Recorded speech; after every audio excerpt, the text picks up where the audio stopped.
Welcome to the Real News Network. I'm Paul Jay. The response to the American attack on the Air Force base in Syria amongst the broad section of the American political leadership and elite has been generally applause.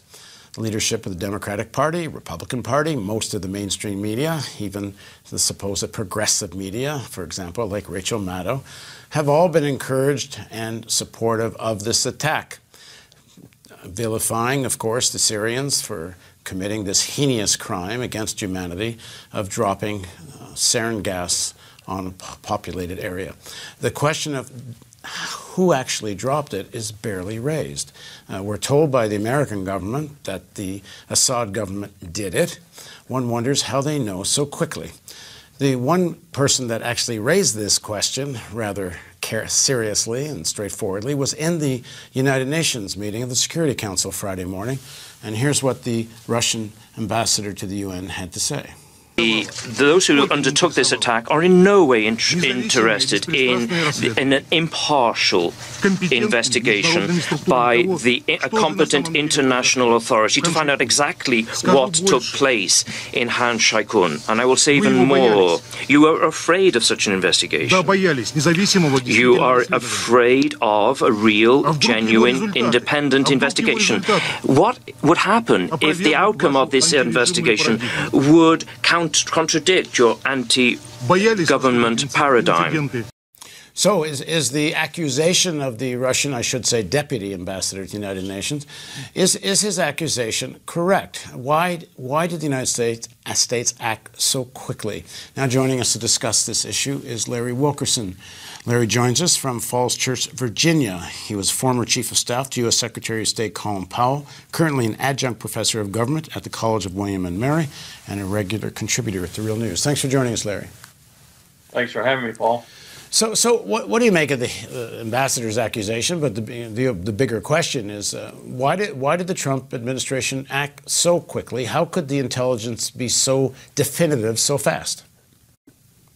Paul, I don't think they cared. I think they were looking for a provocation. This one was suitable, and so they acted. I think the reason for their act, if I can attribute any rationality to it all, was this. They wanted to use U.S. force in a very guarded, and it was a very limited way, $70 million worth of TLAMs, but still that's a very limited way given the circumstances, and to gain thereby some leverage in the coming talks, because after all, we have not done anything against the Assad regime, not really directly like this. And so this is a Trump-like move. This is a move to gain a higher ground, if you will, when the talks come along, to give us more leverage.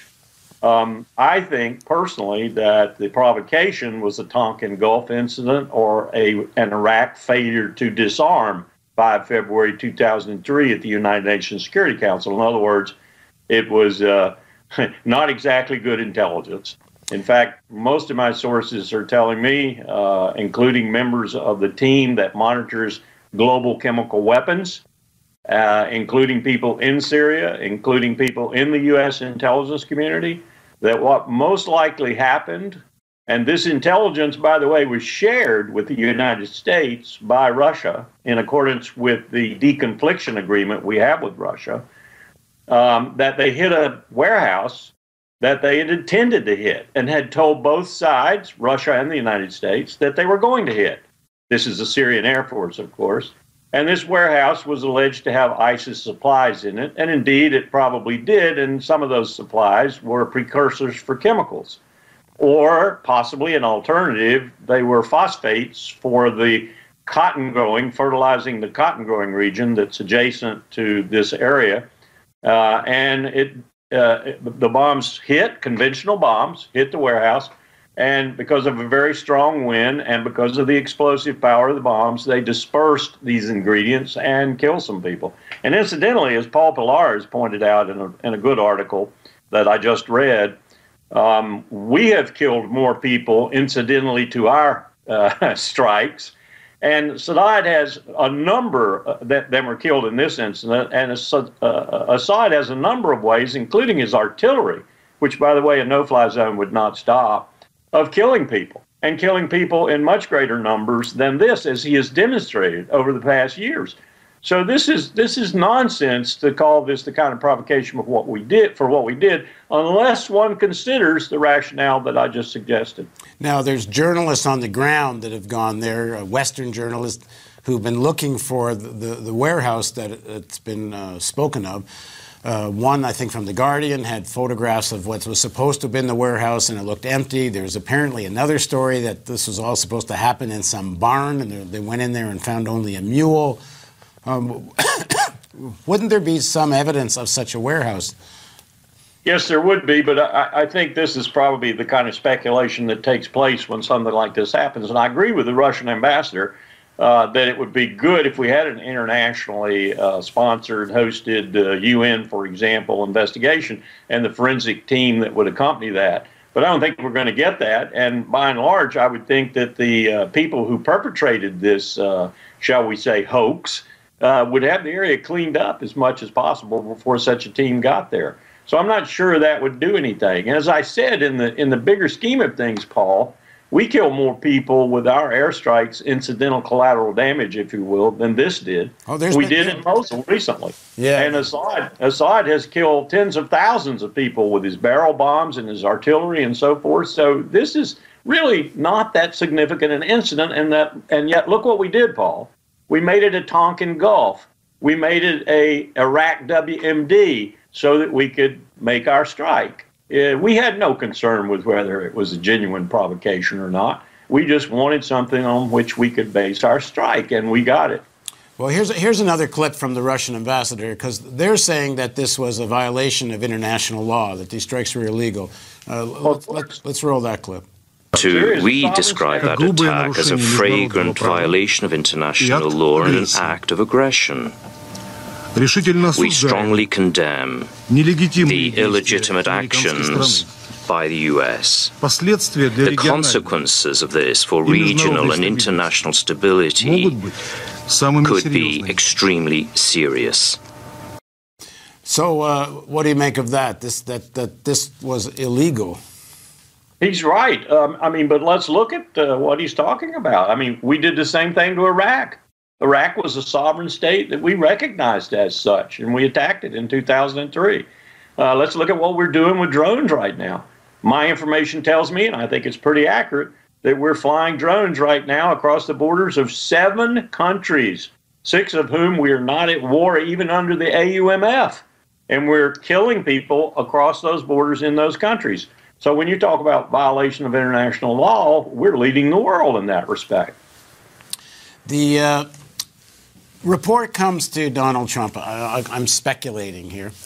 The intelligence agencies come to him and they say that they have evidence that the Syrian government has attacked.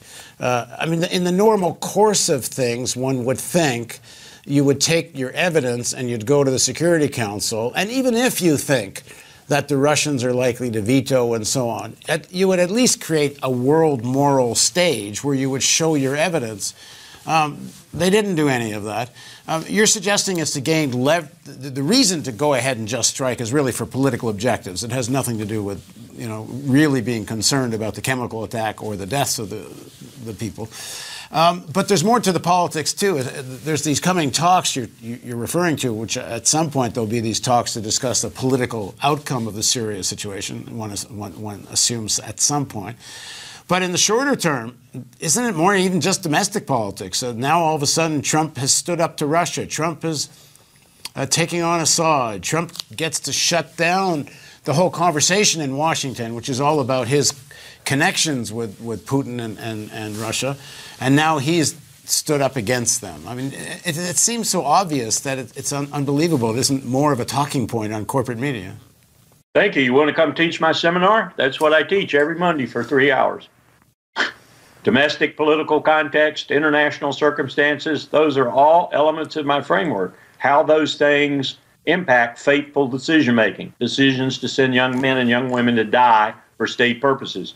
They do affect that decision-making. Anybody who thinks they don't is naive as hell.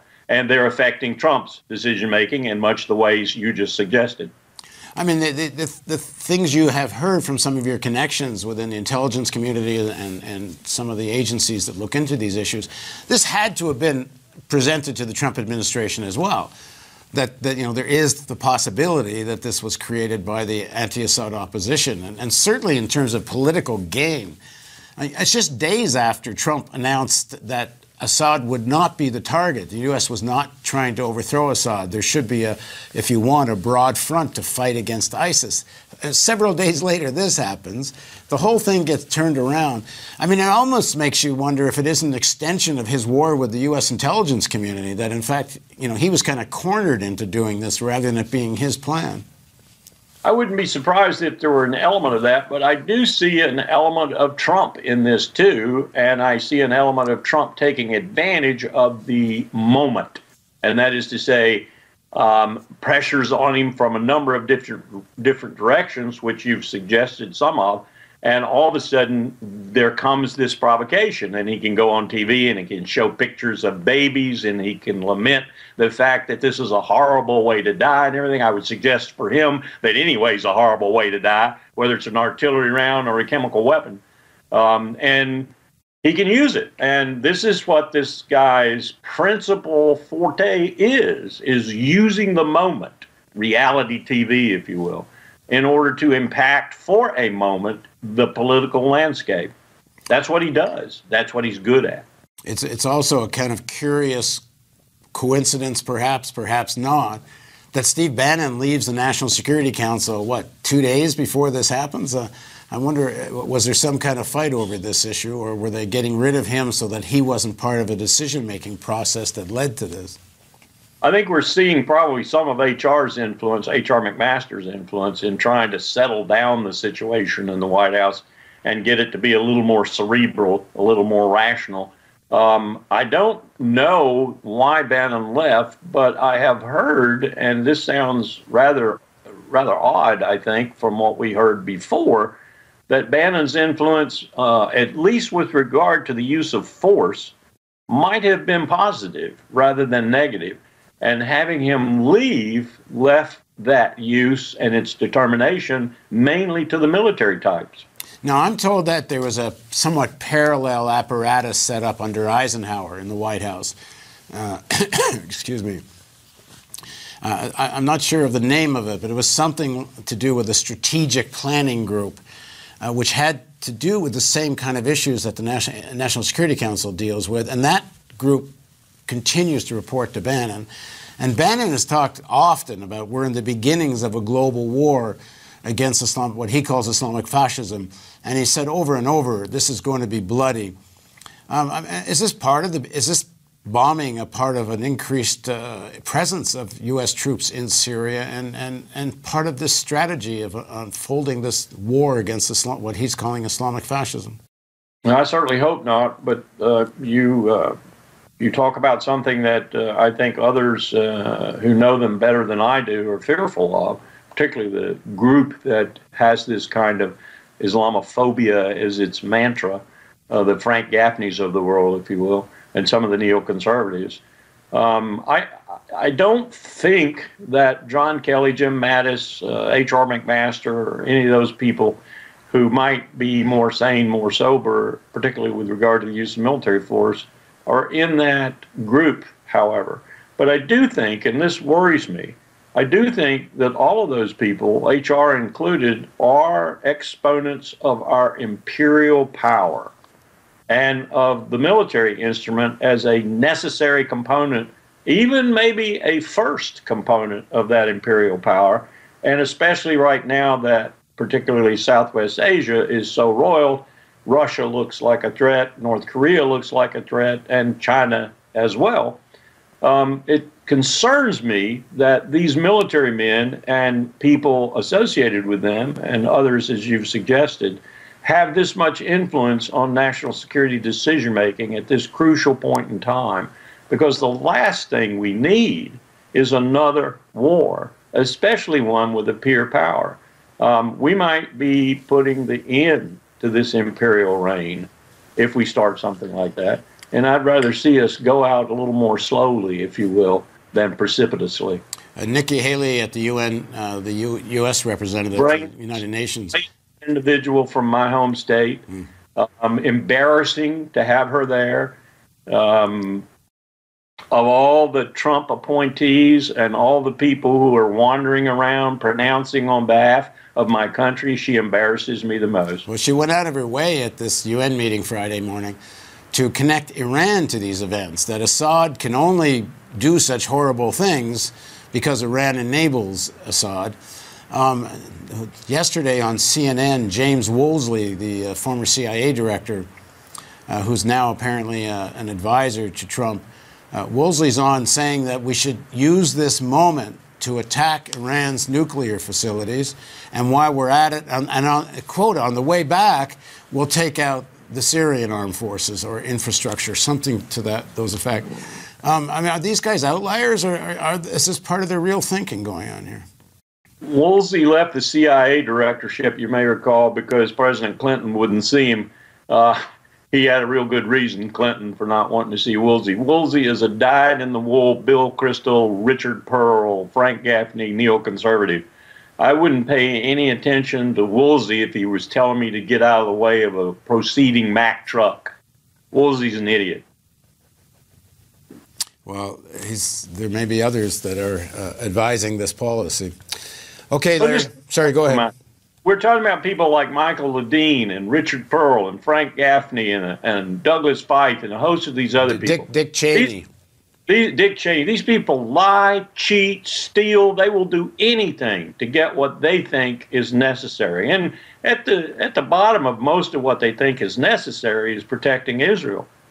Now, I've got news for them. We are setting up, we are creating in the Middle East, and I've said this and I'll say it again and again until I go to my grave, and that won't be a short time away. We are setting up a condition where Israel is going to cease to exist. We are creating the most dangerous situation, along with Netanyahu, he's giving us a lot of help. We're creating the most dangerous possible situation for Israel in that region of the world. Because at the end of the day, when Israel is sinking, we are not going to her rescue because we will be in the process of sinking ourselves. All right, thanks for joining us, Larry. Thanks for having me, Paul. Thank you for joining us on the Real News Network.